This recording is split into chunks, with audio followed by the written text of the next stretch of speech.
membahas salah satu teknik. Kita akan belajar cara dan langkah membaca serta melaporkan hasilnya. Analisis yang sering kita gunakan dalam penelitian kuantitatif, yaitu uji mediasi.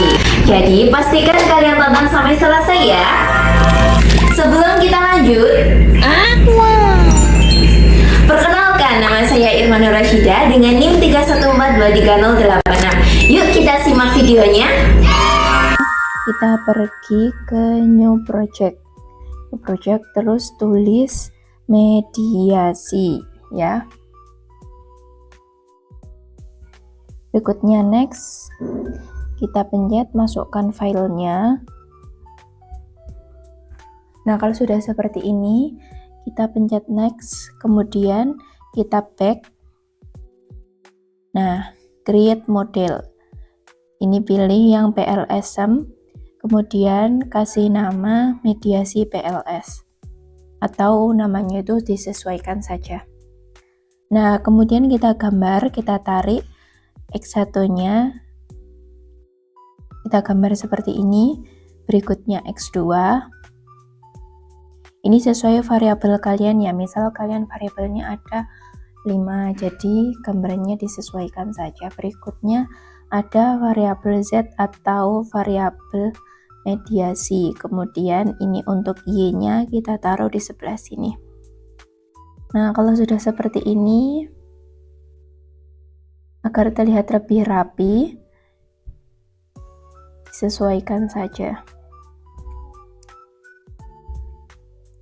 Kemudian connect X1 ke Y, X2 ke Y, X1 ke Z, X2 ke Z, kemudian Z ke Y. Nah, untuk berikutnya kita sesuaikan saja agar gambarnya terlihat lebih rapi, jadi bisa diposisikan sesuai dengan keinginan teman-teman semuanya.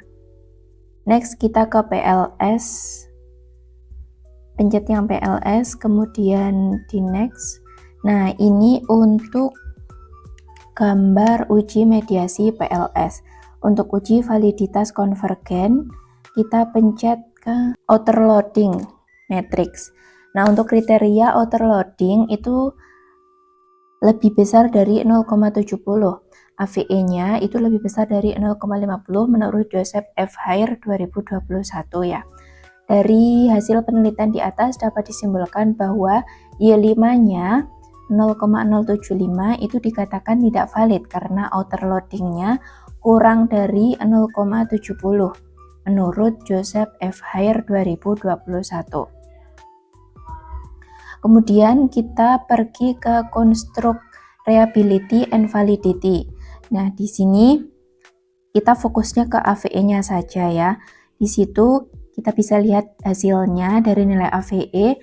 Y dikatakan tidak valid karena lebih kecil dari 0,50 dan nilai X1, X2, Z dikatakan valid karena lebih dari 0,50 menurut Joseph F. Hare 2021. Nah, berikutnya ada uji validitas diskriminan. Kita pergi ke heterotrait monotrait ratio atau HTMT-nya. Nah, di sini kriterianya HTMT itu lebih kecil dari 0,90. Cross loading atau nilai konstruk asal lebih tinggi daripada nilai konstruk lain ya.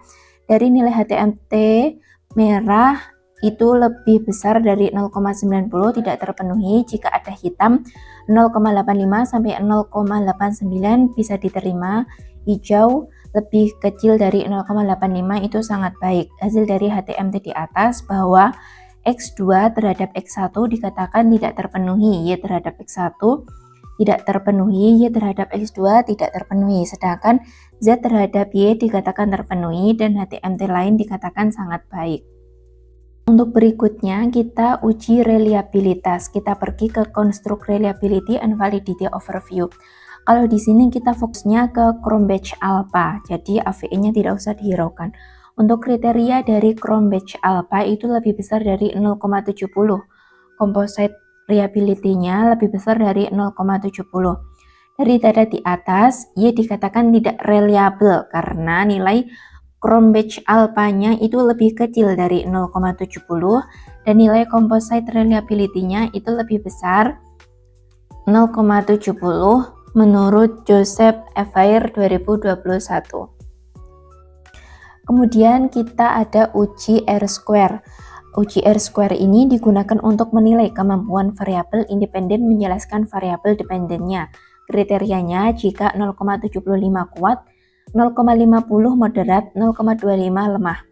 Dari data di atas dikatakan bahwa Y lemah karena nilainya 0,310 dan nilai Z dikatakan kuat karena 0,733. Hal ini berarti variabel X1 dan X2 mampu menjelaskan variasi variabel Y sebesar 31%, sedangkan 69%-nya dipengaruhi oleh variabel lain, dan variabel Z dengan nilai 0,733 dikatakan kuat.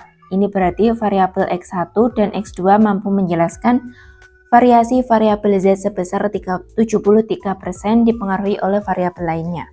Berikutnya kita ke uji F. Nah, kriteria untuk uji F 0,02 itu kecil, 0,15 sedang, sedangkan 0,35 itu besar. Dari data di atas bisa kita lihat ya hasilnya. X1 ke Y kecil, X1 ke Z besar, X1 ke Y besar, X1 ke Z besar, Z ke Y besar. Nah, berikutnya kita back. Kita calculate, kita pencet yang bootstrapping. Next. Untuk uji hipotesis ya, kriterianya signifikan, T statistiknya itu lebih besar dari 1,96. P-value-nya lebih kecil dari 0,05. Original sampelnya tidak ada minus T statistik dan P-value-nya sesuai dengan kriteria, maka dikatakan berpengaruh positif signifikan. Jika original sampelnya ada minusnya, pengaruhnya negatif. Direct effect dari data di atas, hasilnya dikatakan berpengaruh positif tidak signifikan. Untuk hipotesis 1, pengaruh X1 terhadap Y dikatakan berpengaruh negatif dan tidak signifikan karena nilai T statistiknya 0,20, lebih kecil dari 1,96 dan P-value-nya 0,795, lebih besar dari 0,05, maka dapat disimpulkan untuk hipotesis pertama ini ditolak. Kemudian hipotesis kedua, pengaruh X1 ke Z dikatakan berpengaruh positif signifikan karena nilai T statistiknya 2,041 lebih besar dari 1,96 dan P-value-nya 0,041 lebih kecil dari 0,05, maka dapat disimpulkan hipotesis diterima. Hipotesis ketiga, pengaruh X1 ke Y dikatakan negatif tidak signifikan karena T statistik 1,405 lebih kecil dari 1,96 dan P-value-nya 0,160 lebih besar dari 0,05, maka dapat disimpulkan hipotesis ditolak.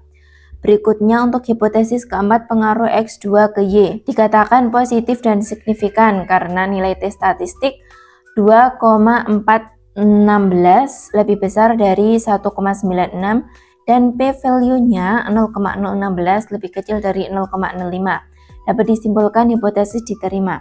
Hipotesis kelima dikatakan berpengaruh negatif tidak signifikan karena T statistik 1,398 lebih kecil dari 1,96, P-value 0,165 lebih besar dari 0,05, maka hipotesisnya ditolak. Kemudian kita pergi untuk ke indirect effect-nya.